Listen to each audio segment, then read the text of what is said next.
مجلس سے اٹھنے سے پہلے مجلس سے اٹھنے سے پہلے یہ پڑھیں: سبحانك اللهم وبحمدك أشهد أن لا إله إلا أنت أستغفرك وأتوب إليك۔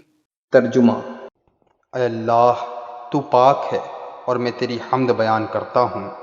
میں گواہی دیتا ہوں کہ تیرے سوا کوئی معبود نہیں ہے۔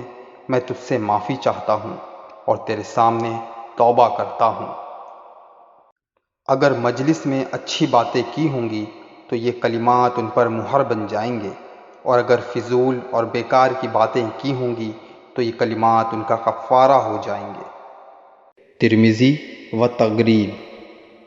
کچھ روایتوں میں ہے کہ ان کلمات کو 3 بار کہیں۔